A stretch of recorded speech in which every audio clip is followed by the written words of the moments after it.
తాకట్టులో ఉన్న బంగారాన్ని విడిపించి ఆ రోజున్న మార్కెట్ ధర కట్టి మిగిలిన డబ్బును మీకు అందిస్తుంది ఎస్వీఎస్ గోల్డ్. సో ఆల్రెడీ 2 సార్లు బీఆర్ఎస్ ప్రభుత్వ పాలన చూసిన తర్వాత ఇప్పుడు కాంగ్రెస్ నెక్స్ట్ మీరు ఒక మాట అన్నారు ఈ మధ్య కాలంలో, మేము ప్రభుత్వంలోకి వస్తాం, దానికి సహకరించేది రేవంత్ రెడ్డి అనేది. నేను అనలేదు, నేను ఎప్పుడన్నా వాళ్ళ టెన్యూర్ చూసిన తర్వాత ఇండైరెక్ట్గా ఆయనే మాకు సహకరిస్తున్నట్టుగా అవుతుంది, ఆయన వల్లే మేము ప్రభుత్వంలోకి వస్తాము అనే ఒక మాట అనలేదు. రేవంత్ ఎందుకు సహకరిస్తాడు మాకు? జాయినింగ్స్ అప్పుడు మీరు అన్నట్టున్నారు నిజామాబాద్లో ఒకటి, రేవంత్ మాకు సహకరిస్తాడనే. సహకరించడము అంటే ప్రభుత్వం ఏర్పాటుకి వీళ్ళ పాలనలో వైఫల్యం కావచ్చు, ఇంకోటి కావచ్చు, మాకు సహకారం అలా వస్తుంది అనే ఒక మాట. రేవంత్ ఫెయిల్ అవుతున్నాడు కాబట్టి మేము వస్తాము అని ఆ రకంగా అనటం వేరు. రేవంత్ ఎందుకు సహకరిస్తాడు? Why will he cooperate? So అదే ఒక చిన్న క్వశ్చన్ మార్క్ లాగా అనిపించింది. ఎందుకు వెటకారంగా అని ఉంటా నేను. ఓకే, వెటకారంగా ఏమైనా అని ఉంటా, అది కూడా గుర్తులేదు నాకు, కానీ వెటకారంగా ఉంటాను.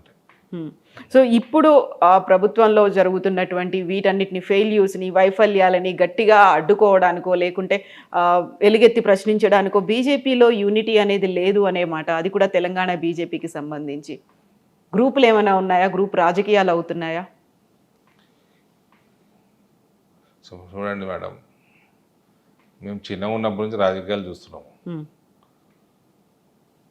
ఒక గ్రూప్ కాంగ్రెస్లో గ్రూప్ ఉంటుండే, రాజశేఖర్ రెడ్డి గ్రూప్ ఉంటుండే, విజయభాస్కర్ రెడ్డి గ్రూప్ ఉంటుండే, మధ్యలో ఈయన దింపి నెదురుమల్లి జనార్దన్ రెడ్డి సీఎం అయ్యిండు. ఒక గ్రూప్ అంటే నాయకుడు ఉంటే వెనకకి తిరిగితే 30-40 మంది ఎమ్మెల్యేలు ఉంటుండే. ఈడేమున్నారండి? ఏం గ్రూపు? ఎంపీలు ఎవరి గ్రూపు వాళ్ళ దానిలాగా ఉన్నారు అనేది. ఏం గ్రూప్? ఉన్న 8 మంది ఎంపీలు ఉన్న 8 మంది ఎమ్మెల్యేలకి ఏం గ్రూప్ పెడతారు మేడం? ఎంపీలు ఏం గ్రూప్? ఎంపీ నేషనల్ గవర్నమెంట్ పక్కన పెట్టండి, నేషనల్ పార్టీ. ఇక్కడ ఏ గ్రూప్ ఎక్కడిది?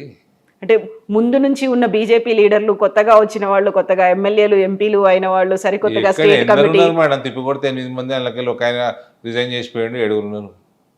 అందులో 7 2 జిల్లాలకు సంబంధించిన వాళ్ళే, 2-3 జిల్లాలకు సంబంధించిన వాళ్ళే 7. మిగిలిన 8లో 0. ఏం గ్రూపులు పెడతారు? మీకు రాజాసింగ్కి ఫ్రెండ్షిప్ ఉందా? సింపతి ఉందా? నాకు బీజేపీలో ఎవరితోటి విభేదాలు, ఎనిమిటీ లేదు, అందరూ ఫ్రెండ్సే. రాజాసింగ్ నేనేం పర్సనల్ ఫ్రెండ్స్ కాదు. రాజాసింగ్కి మంచి ఫాలోయింగ్ ఉంది, రాజాసింగ్ పాపులర్ నాయకుడు, అభిమానిస్తారు, నేను కూడా అభిమానిస్తా. కాకపోతే ఆయన మళ్ళీ బీజేపీలోకి వస్తాడు, రావాలి అన్నట్టుగా మీరు మాట్లాడడం, ఆయనకి బ్యాక్ సపోర్ట్ లాగా. ఆయన రిజైన్ చేసిపోయిందండి. అవును, రావాలనుకుంటే దానికి ఒక ప్రొసీజర్ ఉంటుంది, అడాప్ట్ చేసుకోవాలి. ఆయన వస్తే బాగుంటుంది అనే ఒక ఆలోచన కూడా వచ్చినా బాగానే ఉంటుందండి. ఎవరైనా పార్టీ జాయిన్ అయితే మంచిదే కదా. కాకపోతే ఉన్నప్పుడు ఆయన లేవనెత్తినటువంటి కొన్ని ప్రశ్నలు ఉన్నాయి కదా, ఎవరైతే సంస్థాగతంగా కింది స్థాయి నుంచి ఉన్నారో కార్యకర్తల్ని బీజేపీ పట్టించుకోలేదు, అందువల్ల ఇన్ని రకాల గ్రూపులు వచ్చాయి అనే మాట. మళ్ళా మేడం ఆయన అన్నమాట నేను చెప్తున్నాను, రాజాసింగ్ అన్నమాట అన్నాడు. ఆయన కాన్స్టిట్యున్సీలో నేను కూడా చూసిన, ఆయన కాన్స్టిట్యున్సీలో నుంచి రిప్రజెంటేషన్ సరిగ్గా లేదు, నా కాన్స్టిట్యున్సీ కూడా లేదు. నా దగ్గర వచ్చిన ఓట్లకి, నా దగ్గర వచ్చిన సీట్లకి తగినట్టు రిప్రజెంటేషన్ లేదు స్టేట్ కమిటీలో. నేను కూడా చెప్తున్నా, సికింద్రాబాద్ నుంచి మ్యాక్సిమం ఉన్నది, భువనగిరి నుంచి ఉన్నాయి, తర్వాత ఈ నుంచి 10 మంది ఉన్నారు, ఆ నుంచి 4 ఉన్నారు, మల్కాజ్గిరి నుంచి 4 ఉన్నారు, కానీ ఓట్లు మా దగ్గర ఎక్కువ వచ్చినాయి. అది పెద్ద దాన్ని ఇష్యూ చేయాల్సిన అవసరం ఏముంది? కాకుండా చిన్న అసంతృప్తి ఉంటుంది కదా. ఉంటుంది, మా కార్యకర్తల కోసం ఉంటుంది, అడుగుతాము, కొట్లాడతాము, విత్ ఇన్ ద పార్టీ కొట్లాడతాము. సో మీరు అన్నట్టుగా స్టేట్ కమిటీ అంటే ఎక్కడైతే మా ప్రాధాన్యత ఉందో, ఎక్కడైతే ప్రాతినిధ్యం ఉందో అక్కడ నుంచి తీసుకోకుండా మీరు చెప్పినట్టుగా ఒక 2-3 నియోజకవర్గాలకే కంపల్సరీ ఏం కాదు కదా. కాకపోతే దాన్ని ఇంకా స్ట్రెంగ్తెన్ చేయాల్సిన అవసరం అడుగుతూ ఉంటాం, మేము ప్రెషర్ పెంచుతూ ఉంటాం, మేము ప్రెషర్ పెడతా ఉంటాము, మా కార్యకర్తల కోసం మేము కొట్లాడుతూ ఉంటాము. అది మా కర్తవ్యం. కానీ చేయాల్సింది finally party will decide, party president will decide, it is up to him, you cannot question him. So fight only request him. So ఆ ఫైటింగ్ అనేది ఇంటర్నల్ గా జరగాల్సినటువంటి బయట కూడా జరగడం. ఇప్పుడు నేను మీతో మాట్లాడుతున్నా, ఇది బయట మాట్లాడినట్టు, కానీ మాట్లాడే పద్ధతిలో డిఫరెన్స్ ఉండాలి. Exactly. I will fight with Ramchandra Rao for my karyakartas. I am telling you, he will see this. So will other leaders. But nothing wrong. But finally, whatever he does, I will abide by it. కాకుండా కొంచెం ఉంటుంది కదా, తీసుకోవాల్సి ఉండే మన కొంచెం కార్యకర్తలకు బాగుంటుందండి, చాలా ఉంటుంది. కార్యకర్తలకు కూడా చెప్పాల్సి ఉంటుంది కదా. చెప్పాలి కదా, ఇప్పుడు మీతో మాట్లాడుతుంటే కార్యకర్తలు వింటారు కదా. అవును, మా కోసం మా అన్న మాట్లాడుతున్నాడు. బట్ ఆ ఫీల్ కంటే కూడా ఒక ప్రాతినిధ్యం ఉంది, మేము కూడా ప్రాధాన్యత వహిస్తున్నాము అనే ఒక ఫీల్ ఉంటుంది కదా, మాకు ఒక పొజిషన్ ఉంది. ఉంటది, బాధాప్తు ఉంటది. మేము పార్టీని పెంచుతున్నాము, మా దగ్గర పార్టీ బలంగా ఉన్నది, మాకు ఇయ్యాలా అని మేము గట్టిగా అడుగుతాము. ఇవ్వకపోతే ఇంకా కాస్త గట్టిగా అడుగుతారా, సైలెంట్ అవుతారా? ఇది ఏడాది పోయి చెప్పుకుంటాము, మొర పెట్టుకుంటాము. మీకు ఎలాగో ఢిల్లీలో యాక్సెస్ చాలా ఎక్కువ ఉంది, ఎంపీ కాబట్టి మీరు అక్కడే ఉంటారు, కేంద్ర నాయకత్వం life long fight, this is all continuous fight ఇది. సో ఇప్పుడు రాష్ట్రంలో స్టేట్ కమిటీలో మీ వాళ్ళు లేరు, అక్కడ సెంట్రల్ లో చెప్పుకోవచ్చు. పూర్తిగా లేరని కాదు, మా దగ్గర నుంచి చాలా తక్కువ ఇద్దరు ఉన్నారు. ఒక మోర్చా అధ్యక్షుడు ఉన్నాడు, నేషనల్ స్టేట్ సెక్రటరీ ఉన్నారు, ఇంకా కొన్ని పోస్టులు వచ్చేటివి ఉన్నాయి, అందులో ఉంటారు. సో ఉంటారు, లేరని కాదు. ఇట్లాంటివి చూసినప్పుడు సడన్ గా అనిపి మీరేంద్ర భయ్, నాకు అక్కడ పైన తెలుసు అందరూ, నేను రెగ్యులర్ గా అక్కడే ఉంటా నేను అనేది, అట్లాంటిది ఉండదా? అట్లేం లేదండి. ఎందుకు రామచంద్రరావు గారిని అడుగుతాం మేము. ఆయన తెలియనోడా, ఆయనకు నాకు సాన్నిహిత్యం లేదా? సాన్నిహిత్యం ఉన్న చోట ఇంకా ఎక్కువ గట్టిగా అడుగుతాం. కాకపోతే ఇవి లోపల అడుగుతున్న వాటికంటే కూడా బయట వినిపిస్తున్న మాటలే ఎక్కువ ఉన్నాయి, బయట మాట్లాడుతున్న మాటలే ఎక్కువ ఉన్నాయి, గ్రూపులు అనేవి ఎక్కువ ఉన్నాయి అనేది మీకు కిషన్ రెడ్డి గారికి కూడా పడట్లేదు అనేటువంటి మాట. ఈ నాకు బండి సంజయ్ పడదు, నాకు కిషన్ రెడ్డికి పడదు, రాజా సింగ్ నా దోస్తు, ఇవన్నీ బయట కుచ్తో లోక్ కయింగే లోగోగా కామేకైనా వింటే రాజకీయం అండి. This is a public platform. మాట్లాడుతూ ఉంటారు, వింటూ ఉంటాం, నడుస్తూ ఉంటుంది, ఇగ్నోర్ చేస్తూ ఉంటాం, నడుస్తూ ఉంటుంది. ఈజీలియే అంటే మీకున్న కార్యకర్తలకు కొంచెం డౌట్ వస్తుంది కదా, నిజమేనా ఇట్లా అవుతున్నదా మన పార్టీలో, మనం అంతా పార్టీ క్యాడర్ బేస్ చేసుడుగా ఉన్నాం కదా. గ్రూపులు అంటున్నాను నేను, అసలు ఇది గ్రూపే, అసలు గ్రూప్ ఉంటుంది ఏముందని ఇడా నేను అదే చెప్తున్నా కదా. మేము చూసిన గ్రూపులో 40 మంది ఎమ్మెల్యేలు, తిరిగి చూస్తే నాయకుడు 40 మంది ఎమ్మెల్యేలు ఉంటుండే. ఇక్కడ ఎవరున్నారండి? ఏం గ్రూపు? ఎవరిది వాళ్ళకే అనేది ఒక గ్రూప్. నేను నా కార్యకర్తలు గ్రూపా? నో, మీ కార్యకర్తలు ఉన్నారు కదా, మీ క్యాడర్ అనేది ఉంది కదా అక్కడ. Cadre is parties cadre. నేను ఒకసారి ఇట్లనే ఒక ఇంటర్వ్యూలో చెప్పిన, కార్యకర్త అనేవాడు బీజేపీ తోటే ఉంటాడు. అవును, కార్యకర్త, బీజేపీ కార్యకర్త కాషాయం కింద పనిచేస్తాడు, భరతమాతకి సేవ చేస్తాడు, కమలం పువ్వుకి ఓటేస్తాడు, ఓటేపిస్తాడు. వేరే పార్టీలలో ఫాలోవర్లు ఉంటారు, నాయకుడు పోతే వీళ్ళు వెళ్ళిపోతారు, భారతీయ జనతా పార్టీలో పోరు. కాకపోతే రాజా సింగ్ అన్నమాట, ఆయన అధ్యక్షుడు కావాలనుకున్నప్పుడు, ఆయన అప్లై చేసుకోవడానికి వెళ్ళినప్పుడు కూడా ఆయనకి ఎవరు మద్దతు ఇవ్వడానికి కూడా రానివ్వకుండా చేశారు అనే మాటతో 8 మంది ఎమ్మెల్యేలు, 8 మంది ఎంపీలు వచ్చిందల్లా కూడా కార్యకర్తల వల్లే, మీరు చేస్తున్నటువంటి నిర్ణయాలు కార్యకర్తల మనోభావాలకి వ్యతిరేకంగా ఉన్నాయి అనేటువంటి ఒక మాట అన్నారు. That is his personal experience. How can I comment on this? What do you feel అనేది?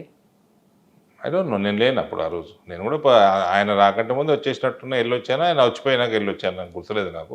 But that is his experience. But మీరు ఆ రోజు ఎందుకు వెళ్ళలేదు? ఆయన ప్రమాణ స్వీకారం చేస్తున్నారు పోయినా కదా, నేను పోయినా, నేను మీడియాకు మాట్లాడినా, వచ్చిన కాసేపు ఉన్నా, వచ్చిన.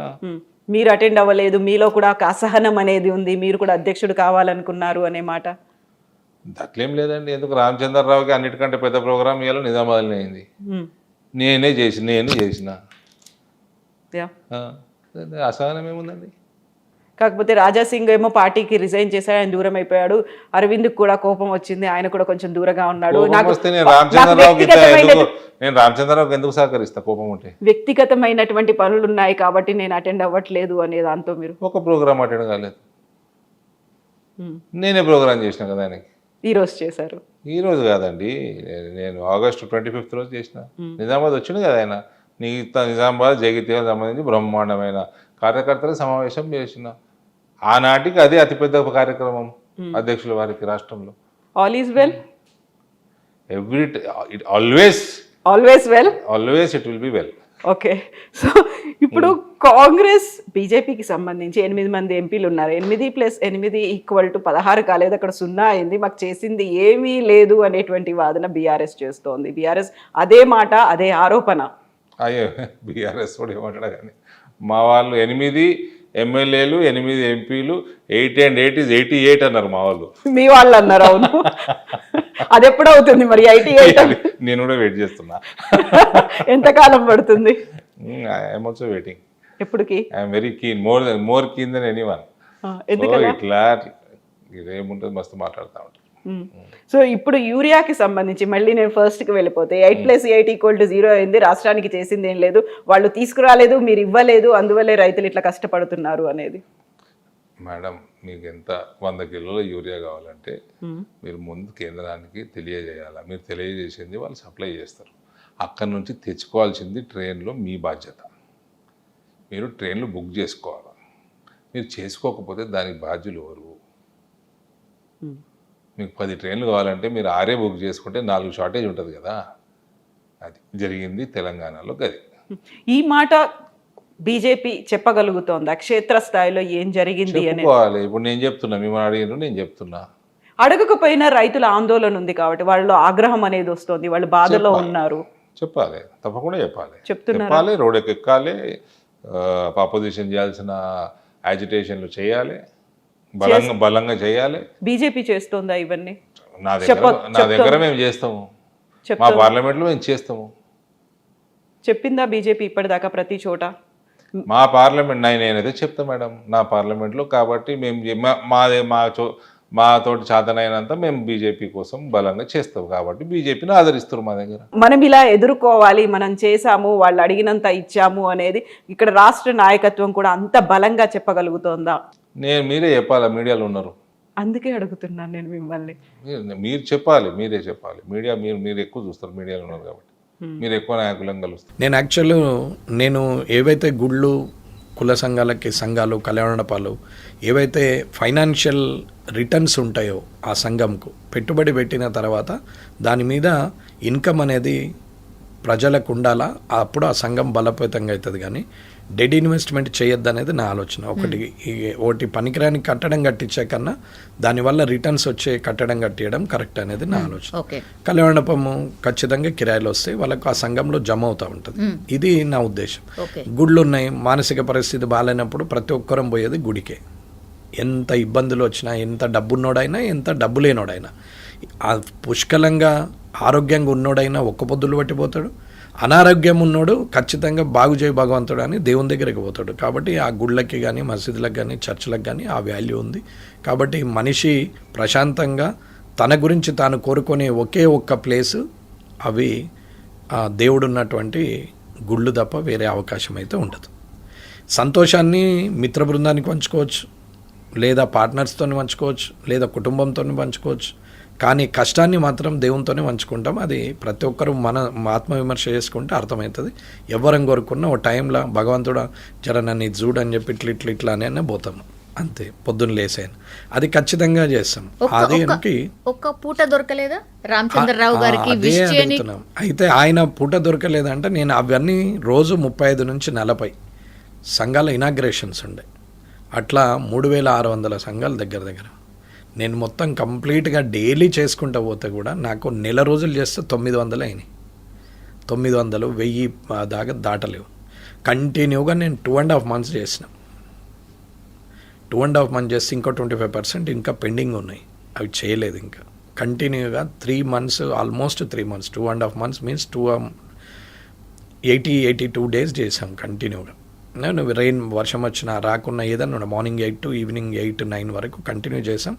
నా ఫేస్బుక్లో ఆ డేట్స్తో సహా కనపడుతుంది. నేనేదో ఓవరాల్గా మాట్లాడుతుంది. కాటిపల్లి వెంకటరమణారెడ్డి అని కొడితే ఆ డేట్లలో ఎన్ని గ్రామాలలో ఎన్ని చేశాడు అనేది లైవ్ కనపడుతూనే ఉంటుంది ఫేస్బుక్. రామచంద్రరావు గారు ఎలక్ట్ సో ఆ రోజు రామచంద్రరావు గారి ఎలక్షన్ కన్నా వారం 10 రోజుల ముందే కిషన్ రెడ్డి గారికి నేను చెప్పాను, అన్న మరి నేను రమ్మంటున్నారు, నాకేమో ఇది ఉంది, ఇవి ఒక ప్రోగ్రామ్ 2 ప్రోగ్రాంలు అంటే క్యాన్సిల్ చేయొచ్చు, 35-40 ప్రోగ్రాంలు క్యాన్సిల్ చేయడం అంటే చాలా ఇబ్బంది అవుతుందన్న. అందరూ ఒక్కొక్క సంఘంలో 100-150 మంది they are waiting for me, నా కోసం ఎదురు చూస్తుంటారు. అట్లా రోజు 4-5 వేల మందిని క్యాన్సిల్ చేయలేము, కంటిన్యూ ఉంది, నన్ను ఏం చేయమంటారంటే సరే పర్వాలేదు మీరు రాకున్నా పర్లేదని కిషన్ రెడ్డి గారు అన్నారు. తర్వాత ఎలక్షన్ అయింది. ఎలక్షన్ రోజు కూడా రమ్మని చెప్తే కూడా చెప్పినా ఇట్లా ఉంది పరిస్థితి అంటే సరే అన్నారు. నేను ఎప్పటికప్పుడు కిషన్ రెడ్డి గారికి చెప్పాం. తర్వాత ప్రమాణ స్వీకారం అయిన రామచంద్రరావు గారిది అయిన రోజు కూడా అది ఫస్ట్ ఏదైతే అనుకున్నామో ఆ డేట్ ఖాళీ ఉండే నాకు. తర్వాత షెడ్యూల్ అలాగే ఉంది. తర్వాత ప్రమాణ స్వీకారం డేట్ కొంచెం దూరం పోయేసరికి మళ్ళీ ఆగాల్సి వచ్చింది. నాకు అక్కడ షెడ్యూల్ ఉండే, రామచంద్రరావు గారి దగ్గర కాలేదు. యాక్చువల్గా రామచంద్రరావు గారుతో నేను చాలా క్లోజ్గా ఉంటాను, చాలా హ్యాపీగా ఉంటాము. ఆయన మనిషిగా 100% చాలా జెన్యూన్, కల్మషం లేని వ్యక్తి. రాజకీయ నాయకుని లక్షణం అంటే లక్షణాలు అంటే కన్నింగ్ నేచర్ ఆయన దగ్గర లేదు. నేను అడగకుండానే చెప్పేస్తున్నారు, అంటే because ఆయన మా frank మధ్యలో గా ఏ డిఫరెన్స్ లేదని ముందే చెప్పేస్తున్నారు. అంటే డిఫరెన్స్ ఏం లేదు. ఆయన సైడ్ సేఫ్ సైడ్ ఏం లేదమ్మా. ఆయన నిజంగా కూడా కల్మషం లేని వ్యక్తి. మీరు ఎవరినైనా అడిగినా చెప్తారు పార్టీలో. మరి రాజా సింగ్ గారు రిజైన్ చేయడం, ఆయన ప్రమాణ స్వీకారం చేయడం ఆల్మోస్ట్ సేమ్. మరి రాజా సింగ్ గారు రాజా సింగ్ గారు అసలు ఏంటి సార్ ఎపిసోడ్? కరెక్ట్ గా చెప్పండి సార్, రకరకాలుగా చెప్తున్నారు. ఏదైనా చెప్పొచ్చమ్మా. పార్టీ అది నీకు నిజంగానే చెయ్యాలని, పోటీ చేయాలని ఉంది, వెళ్ళి అప్లికేషన్ చేసి చేసేది ఉండే వెళ్ళిండ్రు. కానీ అప్లికేషన్ అయితే చేయలేదు అనేది వాళ్ళ వాదన. చేసేందుకు పోతే తీసుకోలేదని ఈయన వాదన. సరే ఏదన్నా కావచ్చు, అది పార్టీ. 2 సార్లు ఎమ్మెల్యేగా గెలిచావు, 3 సార్లు గెలిచావు, ఆ పార్టీ సింబల్ మీదనే కదా. ఇంటి గుట్టును బయటది పెట్టద్దు కదా. భార్య సింటిది కూడా ఎక్కడో దగ్గర తప్పు చేస్తుంది, భర్త సింటోడు కూడా ఎక్కడో దగ్గర తప్పు చేస్తాడు, పిల్లలు కూడా ఎక్కడో దగ్గర తప్పు చేస్తారు. కానీ మంచిని చూడాలి, కానీ ఒక్కసారి 2 సార్లు చెడు జరిగిందని దాన్ని పట్టుకొని మనం మంచినే మర్చిపోతే కష్టం. ఎవరెంత అయినా, ఏ రాజకీయ నాయకుడు రాజకీయంలో వర్గాలు అనేది కామన్, అది లేకుండా ఉండనే ఉండదు. అది లేదు అని చెప్పడం అనేది తప్పు. అది ఉంటేనే రాజకీయం, అది లేకపోతే రాజకీయం కాదు. ఈ భూమి ఉన్న రోజులు, సూర్యచంద్రులు ఎంత అయితే నిజమో, ఈ రాజకీయం ఉన్నన్ని రోజులు వర్గాలు శత్రువులు అనేది అంతే కామన్. ఆ సూర్యచంద్రులు ఈ భూమి ఉన్న రోజులు ఎంతైతే నిజమో, ఈ రాజకీయం అనే పదానికి, ఈ రంగానికి వాస్తవంగా శత్రువులు ఉంటారు, ఖచ్చితంగా వర్గాలు ఉంటుంది. నాకు నచ్చింది మీకు నచ్చాలని లేదు, నా ఐడియా మీది కరెక్ట్ అని మీరు ఒప్పుకోవాలని రూలు లేదు. మీ ఒపీనియన్ మీది, నా ఒపీనియన్ నాది. కానీ ఒక డిస్కషన్ చేసిన తర్వాత ఏదో ఒక ఒపీనియన్ కంక్లూజన్కి వస్తుంది. సరే 3 సార్లు గెలిచిర్రు, ఆ రికగ్నేషన్ మీద హైయర్ అథారిటీకి కంప్లైంట్ చేసి, నేను బ్రదర్గా ఆయనకు నాకు 10 ఏళ్ళు, ఇంచుమించుగా ఒక 8-10 ఏళ్ళు, నేను 8 ఏళ్ళన్నా పెద్దోడిని అనుకుంటున్నాను. నేనైతే 8-10 ఏళ్ళు పెద్దోడినే అనుకుంటున్నాను. 45 అట్లా ఉంటుండొచ్చు, నేనైతే 55. సరే పెద్దవాళ్ళకి వెళ్ళి చెప్పేది ఉండే. 3 సార్లు ఎమ్మెల్యేగా అయినరు, ఢిల్లీ వెళ్ళి కంప్లైంట్ చేసేది ఉండే, అక్కడ పోయి మాట్లాడేది ఉండే. ఓకే, అది మాట్లాడలేవు, ఊరుకున్నా పర్వాలేదు. రాజీనామా చేస్తున్నా దమ్ముంటే యాక్సెప్ట్ చెయ్యి అనడం మాత్రం తప్పమ్మా. ఆయన ముందరనే నేను చెప్పగలుగుతా, నాకు కలుస్తాడు. నిన్న మొన్న నాంపల్లి కోటలో కూడా కలిసినాం, హగ్ చేసుకుంటాం, అట్లా ఏం లేదు. అన్న అంటాడు, అన్న అంటా, నాకు కూడా ఆయన అంటే ఇష్టమే, అట్లేం లేదు. కానీ ఆయన దమ్ముంటే నా రాజీనామాను యాక్సెప్ట్ చేయని ఒక పార్టీకే సవాలు విసిరినప్పుడు, పార్టీ యాక్సెప్ట్ చేయకపోతే పార్టీ సున్నా అవుతుంది. పార్టీలో దమ్ము లేదని అంటారు. ఆ దమ్ము ఉందా లేదా అనేది క్వశ్చన్ వేసింది ఎవరు? రాజాసింగ్ గారు వేశారు. దమ్ము ఉంటే అని అన్నారు. దమ్ము ఉంటే అంటే చేయాల్సిన పరిస్థితి వచ్చింది, చేశారు, రాజీనామా చేశారు. ఈయన రాజీనామాను వాళ్ళు యాక్సెప్ట్ చేశారు. సస్పెండ్ చేయలేదు పార్టీ సస్పెండ్ చేస్తే పార్టీ తప్పు అవుతుంది. ఇవాళ నేను రాజీనామా చేస్తే అది నా ఇష్టం, నేను రాజీనామా చేయొచ్చు. నన్ను పార్టీ సస్పెండ్ చేస్తే నేను తప్పు చేసినట్టు. ఇది గమనించుకోవాలి ఏ లీడర్ అయినా సరే.